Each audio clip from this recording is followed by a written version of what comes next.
A Marvel conta com diversos tipos de poderes diferentes, mas poucos são tão abundantes nos personagens quanto os poderes mentais. Até personagens com poderes aranha, poderes de magnetismo e controle de gelo têm certos poderes mentais, mas apenas 13 podem se considerar os maiores de toda a Marvel, e são esses que veremos no vídeo de hoje.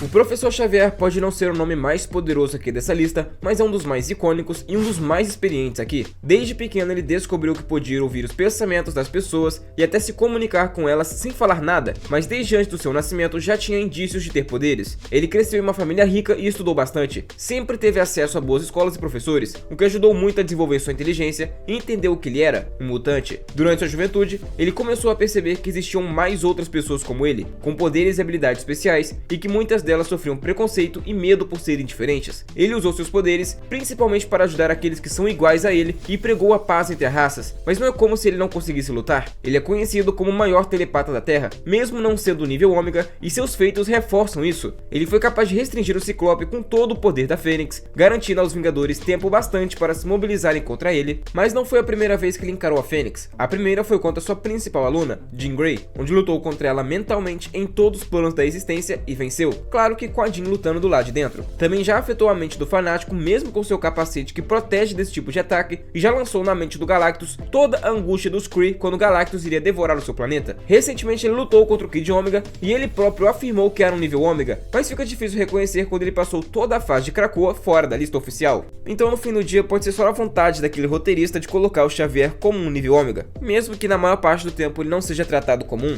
apesar de que, daqui, ele é um dos personagens que realmente merecia.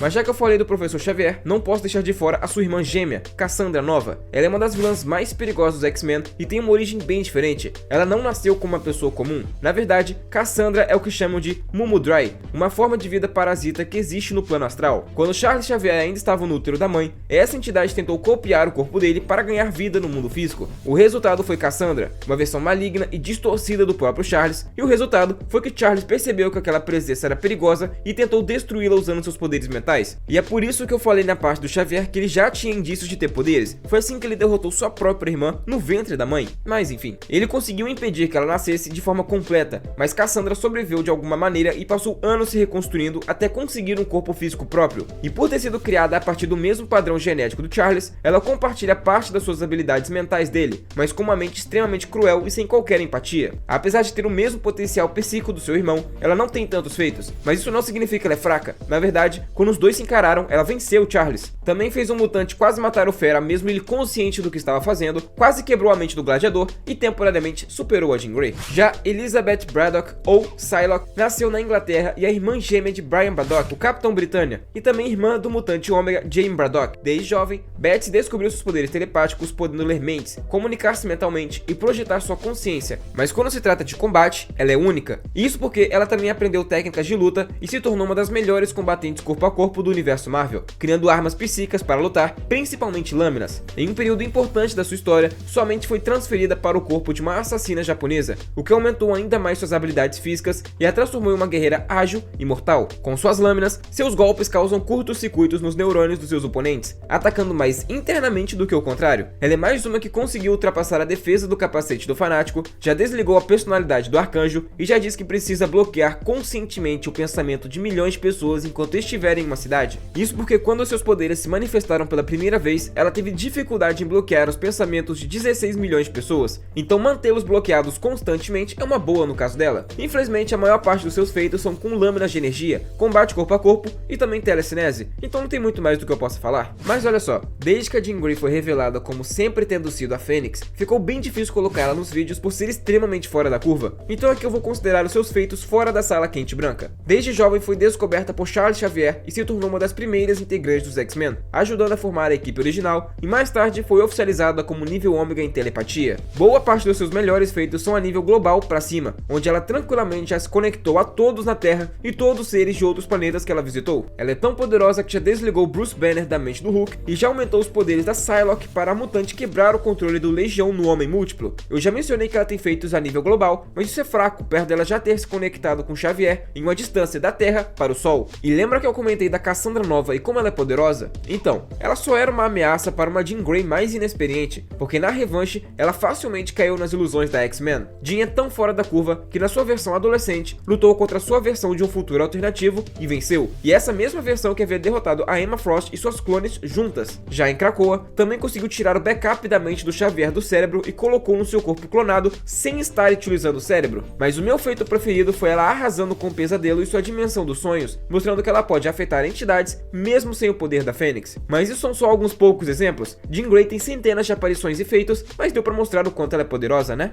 Mas ela não é a única telepata de nível ômega. Quentin Quire, também conhecido como Kid Ômega, também é um mutante ômega em telepatia, tendo um nível de poder similar ao da Jean Grey. Justamente por isso que os dois são os únicos que caracterizam um nível mutante com o mesmo poder. A maioria não repete o mesmo tipo de poder, até porque seria contra as regras do nível ômega estabelecidos em Krakoa. Ele também tem uma ligação indireta com a Força Fênix, o que aumenta ainda mais o seu potencial e torna seus poderes telepáticos e telecinéticos perigosos em grande escala. Ele foi cotado para no futuro ser o avatar da Fênix e já chegou a se unir com a entidade, mas nada muito duradouro. Ele era originalmente um aluno extremamente promissor do Instituto Xavier, recebendo treinamento telepático pessoalmente de Charles Xavier, mas quando Quentin descobriu que era adotado, sua situação piorou e ele começou a se modelar como um mutante soberano, chegando a matar humanos por diversão. Ele já chegou a aprisionar a Wolverine dentro de um mundo ilusório e mais tarde Wolverine pediu um ensinamento sobre defesas psíquicas, e olha que Wolverine já possuía. Também já superou a Emma Frost, superou os clones da personagem e já segurou um grupo de MODOK clonados de atacarem mentalmente o Capitão América. Ciclope já o considerou um dos mutantes mais perigosos do planeta e sua principal forma de matar era usando uma arma psíquica que atira diretamente na mente dos seus alvos, o que não dá chance de defesa. Mas vamos voltar um pouquinho agora lá na Jean Grey e na Fênix e vamos falar da Rachel Summers. Ela que é uma personagem com uma história bem complexa e, como se trata dos X-Men, envolve viagem no tempo. Ela vem de um futuro alternativo onde os mutantes foram caçados e mortos por robôs sentinelas, sendo ela filha de Scott Summers, o Ciclope, e da Jean Grey, a Fênix. Porém, esse futuro sombrio ficou conhecido como Dias de um Futuro Esquecido, onde os poucos mutantes que restaram vivem escondidos e lutam para sobreviver. Eventualmente ela acabou vindo para o passado, nesse caso, na Terra principal, já que a Marvel acabou fazendo com que Dias de um Futuro Esquecido, na verdade, seja uma realidade alternativa. Mas de qualquer forma, sua linhagem com a Fênix a torna uma das personagens mais insanas mentalmente da editora, mas ela, sem o poder da entidade, ainda é extremamente poderosa. Selene diz que Rachel irradia poder, como uma estrela viva, e ela foi citada como uma telepata da mais alta ordem. A Tempestade afirmou que mesmo personagens que não possuem poderes mentais podem sentir a sua força, e Rachel precisa se conter perto demais. Ela até mesmo consegue absorver a força vital dos seus aliados para fortalecer os seus poderes, e ela fez isso para tentar atacar o Beyonder. Ele obviamente não se feriu com o ataque, mas ficou impressionado com o tamanho poder que ela carregava. Mas com certeza seu maior feito foi enviar Kitty Pryde para o passado, para sua amiga reverter o futuro onde os mutantes foram derrotados. Mas Kitty fracassou e Rachel voltou por conta própria. E ainda na família Grey, pelo menos com o DNA dos Greys, Nate Grey é um mutante extremamente poderoso, também conhecido como X-Men. Ele é uma versão alternativa do Cable, vindo de uma realidade paralela chamada Terra 295, mas não nasceu com um vírus tecno-orgânico em seu corpo, o que significa que ele tem muito mais controle e potencial sobre seus poderes. Seus poderes são tão insanos que ele por muito tempo foi considerado o mutante mais poderoso vivo, conseguindo manipular o tempo, realidade, espaço e por aí vai. Mas o que vale aqui é claro que é sua telepatia. Nesse assunto, ele é mestre também e desde criança já podia entrar na mente de telepatas sem que eles percebessem. Seu poder cria ondulações no plano astral, ele já incorporou sua imaginação do plano astral à realidade e Xavier o considerou o psiônico mais poderoso, na época acima até mesmo de mutantes como Jean Grey, Rachel Summers e por aí vai. Ele também foi o primeiro e único a entrar com seu corpo físico no plano astral e mesmo que morra, sua forma astral pode o trazer de volta à vida. E já que eu mencionei a Jean Grey, os dois já lutaram e Nate ficou em vantagem, derrotando o Cable facilmente antes disso. Cable, que afirmou que uma escala de 10, o poder do Nate é de 15. Acontece que seu poder é tão grande que sua invasão mental é como uma arma de grosso calibre para os telepatas. Xavier disse que é como uma broca em um nervo exposto. E isso tudo que eu falei foi antes da sua fase mais poderosa, antes do que ficou conhecido como fase Xamã. Nessa fase, as ondulações no plano astral passaram a ser ondas inteiras, e apenas a sua entrada na realidade abalou Xavier e Psylocke. O coitado Xavier sofreu bastante nessa época, e teve sua mente tirada à força do plano astral pelo Nate, algo que nem a Fênix havia conseguido fazer. Pelos cálculos do Cable, os poderes descontrolados do Nate Grey poderiam fritar os cérebros de pessoas normais ao redor do mundo, e pior ainda, os cérebros de pessoas com sensibilidade psíquica. E eu pretendo parar por aqui, não vou me alongar muito, vou guardar mais feitos do personagem para algum vídeo próprio dele, porque esse cara realmente merece um vídeo próprio aqui no canal. Mas já que eu mencionei o Senhor Sinistro, ele é um dos dos 4 clones originais do Nathaniel Essex, nascido na Inglaterra vitoriana como um cientista genial, obcecado pela evolução e pela perfeição genética. Justamente por essa sua obsessão pelo campo da genética que ele entra aqui para o vídeo hoje. Sua ambição o levou a estudar mutantes e a experimentar formas de aprimorar a raça humana, sem se importar com os efeitos colaterais de seus experimentos. Ele possui força aumentada, resistência, inteligência estratégica e poderes genéticos avançados que ele roubou de mutantes, e assim ele conseguiu sua telepatia. Ele já foi capaz de bloquear por completo o contato mental da Emma Frost para com os demais X-Men e já impediu a Psylocke de sair do plano astral, até mesmo apagando suas memórias. Mas tenho certeza que o Sinistro tem uma raiva profunda da personagem, já que ela foi responsável por arruinar um dos seus maiores planos. Ele estava prestes a consumir a essência astral da Tempestade, o que iria destruir sua personalidade, e ele tomaria o seu corpo no processo, o corpo de uma mutante nível ômega, mas Psylocke o impediu a tempo. Seu poder é tão alto e sua habilidade é tão refinada que ele já impediu o Mancha Solar de acessar os seus poderes mutantes, e ele pode invadir mentes de personagens com defesas telepáticas poderosas, como o Ciclope. Então ele entra aqui, mesmo não sendo muito lembrado por esse poder. Mas avançando, e agora com uma personagem muito citada aqui no vídeo, temos a Emma Frost. Ela que já sabia desde jovem que tinha poderes telepáticos, podendo ler mentes, controlar pensamentos e projetar ilusões mentais. Com o tempo, ela aprendeu a usar suas habilidades para manipular pessoas e situações ao seu favor, e levando em conta que ela viveu um bom tempo na rua sobrevivendo por conta própria, esse é um poder bem útil. Curiosamente, ela é uma das poucas mutantes com poderes mentais que nunca desenvolveu por completo um segundo poder mental. Sua mutação secundária é se transformar em diamante. Ela quase chegou a ter uma telecinese, mas os fãs foram contrários a ela ter 3 mutações e ela ficou como uma potencial telecinética. Ela é bem abaixo em poder bruto do que a sua rival, a Jean, mas conta com feitos como enviar uma mensagem para todos os mutantes do mundo. Também já apagou a mente de uma cidade inteira e já protegeu o Ciclope da Fênix mentalmente. Pô, e esse é um baita feito, diga-se de passagem. Mas ela também já conseguiu vencer a Rachel Summers e se igualou ao Xavier, bloqueando sua telepatia e superou os bloqueios mentais que ele colocou no Wolverine, transformando o Carcaju em uma criança mentalmente. Infelizmente ela conta com bem menos feitos realmente impressionantes do que os demais, mas ainda é um dos maiores nomes da editora. Já o Zenmu não é um personagem tão conhecido, mas é justamente esse tipo de personagem que eu mais curto trazer aqui no canal, então entra pro vídeo. Zenmu é um personagem bem antigo da Marvel e tem uma origem curiosa. Ele apareceu pela primeira vez nas histórias clássicas de ficção científica da editora, antes mesmo da criação dos super-heróis mais famosos da Marvel. Por isso ele tem um estilo que lembra muito monstros gigantes dos quadrinhos e filmes dos anos 50. Zenmu veio de outro planeta e acabou vindo parar na Terra depois de fugir do seu mundo natal, e por aqui se tornou um inimigo principalmente do Hulk. Ah, e ele fugiu porque foi colocado em uma prisão por ser considerado perigoso demais para viver com o restante da galáxia. Ele é extremamente poderoso e alega ser o Hulk original, mas não conta só com força, também inteligência avançada e poderes mentais, onde ele manipulou toda a raça humana para conseguirem um foguete para ele. Ele já afirmou que seus poderes não funcionam em seres mais fortes que ele, mas essa regra nunca foi colocada em prática, então talvez seja uma forma dele dizer que é mais forte que todo mundo sem ter que dizer isso. E o curioso é que qualquer ser que caia sob sua hipnose é controlado por semanas sem que ele precise fazer mais nada. O controle simplesmente permanece. Até mesmo o Hulk caía em suas ilusões, e olha que o personagem é conhecido por ter uma resistência fora de série a ataques mentais, por ter uma mente muito fragmentada. Ele também já bloqueou a mente do Doutor Estranho, impedindo ele de conjurar feitiços, e alguém desse calibre precisa estar aqui no vídeo de hoje. Mas avançando novamente, temos Heather Douglas, que mais tarde ficaria conhecida como Serpente da Lua. Ela é filha do Drax, antes do Drax se tornar o personagem que conhecemos como Drax, e ambos tiveram o azar de passar de carro por baixo da nave do Thanos, e isso bem antes dos dois terem poderes, e ele destruiu o carro, onde a alma do seu pai foi resgatada pelo Cronos, e Heather sobreviveu, onde foi resgatada e mais tarde entregue aos sacerdotes de Pama. Ela estudou seus costumes e desbloqueou seu potencial psíquico latente, onde mais tarde ela encontrou o Dragão da Lua, uma entidade maligna responsável pela destruição de inúmeras civilizações, e o derrotou. Pelo menos ela tinha achado que o derrotou, mas enfim, isso aí é outra história. Ela ficou tão poderosa que por um tempo, a Serpente da Lua foi forçada a usar uma faixa na cabeça que limitava seu poder psíquico. Ela já controlou mentalmente milhões de pessoas em um planeta devastado pela guerra, enquanto também manipulava o Thor. E outro Vingador que ela encarou foi o Homem de Ferro, superando os bloqueadores psíquicos do herói e impediu os Vingadores de se moverem. Ah, e lembra que eu falei do Drax? Então, ela já o enfrentou e o matou, danificando seu córtex cerebral e sobrecarregando todas as sinapses nervosas em seu cérebro. Até mesmo seres cósmicos de grande poder já caíram em suas ilusões e ataques mentais, superando o Surfista Prateado e aguentou ataques do Estranho, esse último que se iguala em poder ao Galactus. Até mesmo o Hulk já foi nocauteado, e como eu comentei, ele tem uma resistência fora de série a ataques mentais, e ela já humilhou os Vingadores algumas boas vezes com sua mente. Mas já que eu tô falando de humilhar os Vingadores, eu tenho que colocar aqui na lista o Thanos. Por mais incrível que seja, principalmente para quem só assistiu aos filmes, Thanos é um poderoso telepata. Ele nasceu no planeta Titã, uma das luas de Saturno, e pertence à raça dos Eternos, mas com uma mutação chamada Desvio, que deu a ele a aparência diferente e uma força ainda maior. Quando ele conseguiu todo todas as joias e formou a manopla do infinito, Thanos chegou ao auge da sua força, mas ele não é dependente do artefato. Ele já lutou e superou a Serpente da Lua em uma batalha telepática, então obrigatoriamente ele estaria aqui no vídeo. Também já deixou o Pip, principal aliado do Adam Warlock, catatônico após destruir sua mente, algo que acabou sendo revertido depois. Ele também já bloqueou a invasão mental combinada da Mantis e do Cosmo, outros dois nomes de peso em telepatia dos Guardiões da Galáxia. Mesmo contido, ele ainda pode usar o seu poder, já controlou o Hulk para atacar os Vingadores, principalmente o Thor, e já dominou por completo um antigo Arauto de Galactus, também conhecido como O Caído. Esse não é um poder que o Thanos utiliza com muita frequência, mas do pouco que ele mostra, já podemos colocar ele nos níveis mais altos. E para finalizar o vídeo, eu coloquei o Galactus. Ele que nasceu como Galan em um planeta chamado Tar, 2 universos antes do universo atual, no sexto cosmos. Quando esse universo morreu, Galan sobreviveu à destruição e foi transformado em Galactus, no novo universo, claro, recebendo poderes cósmicos quase que ilimitados. Um desses poderes, por óbvio, é sua telepatia, e ele é mais um que não tem esse poder como principal, mas é insanamente poderoso. Ele já foi capaz de se projetar para a mente do Quarteto Fantástico, já aguentou a mente de milhões de Skrulls invadindo a sua própria e invadiu a mente do motoqueiro fantasma cósmico. Bom, invadir é uma palavra forte. Frank Castle deu permissão para ele fazer isso, mas deixou claro que é uma sensação horrorosa. O poder do Galactus é tão grande que o contato do seu poder com a mente de qualquer um ficaria insano. O motoqueiro só resistiu porque ele já estava louco há muito tempo. Mesmo em repouso, sua capacidade mental é poderosa demais para Xavier e Magneto invadirem. Lembrando que em certos momentos dos quadrinhos, o Magneto já teve poderes mentais também. Galactus também já demonstrou poder ouvir as vozes e as vontades de um planeta a anos-luz de distância, lutou telepaticamente contra Odin e dominou o Thanos em uma batalha mental. Então, se o Thanos está na lista superando a Serpente da Lua, Galactus tem que estar aqui e poder mostrar ter mais poder psíquico que o Thanos, sem contar o Xavier que passou mal sem o Galactus nem mesmo tentar se defender contra. E é justamente esse personagem que finaliza o vídeo de hoje. Se gostou, você já sabe, deixa o like aí embaixo e manda para aquele seu amigo que não entende nada de quadrinhos para ajudar o canal a continuar crescendo. Coloca aí também nos comentários se algum dos personagens você não conhecia ou não sabia que tinha poderes telepáticos. Valeu e até a próxima!